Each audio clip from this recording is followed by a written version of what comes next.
हम नविता ठाकुर निश्चल अहाँ सबके प्रणाम करै छी। स्वरचित कविता के संदर्भ में प्रस्तुत कर रहल छी कोना खेपब बसंत। सखी हे अजहुन आयल कंत, कोना खेपब हम बसंत। सखी हे अजहुन आयल कंत, कोना खेपब हम बसंत। माघ बीतल फागुन अब आयल, न आयल कोनो संदेश। किनका संग हम फाग खेलबे, किनका संग हम फाग खेलबे, पिया बसल परदेश। सखी हे अजहुन आयल कंत, कोना खेपब हम बसंत। देखलो फुलायल टेसु पलास, बढ़ गेल पिया मिलन के आस।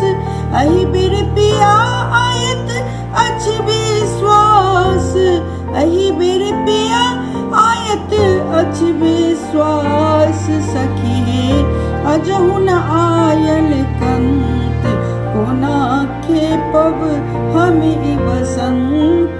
कोयली कुहक के राग सुनाबै, बिहुसी फूल भौरा मंडराबै। वेदना बसंती विरह के संग अब हमरो सहल न जाय।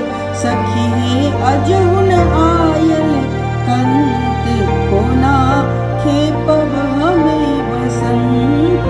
आम मजरल देखी आशा जागै, लागे घुरियोता जल्दी कंत। आबि जायत जो कंत सखी, आबि जायत जो कंत सखी, हमरो सोहायत बसंत। सखी हे अजहुन आयल कंत, कोना खेपब हम बसंत। सखी हे अजहुन आयल कंत, कोना खेपब हम बसंत। हमर स्वरचित कविता प्रस्तुति सुनबाक वास्ते बहुत बहुत अहाँ सबके धन्यवाद। एहि तरह के आर नवगीत नव कविता सुनबाक वास्ते हमर चैनल अहाँ सब सब्सक्राइब कऽ सकै छी। नीक लागे तो शेयर कमेंट और लाइक जरूर करी। अहाँ सबसे हमर ई निवेदन अछि। जय मैथिली, जय मिथिला, जय बाबा विद्यापति। सब गोटे के पुनः हम प्रणाम करै छी। बहुत बहुत धन्यवाद हमर ई कविता सुनबाक वास्ते।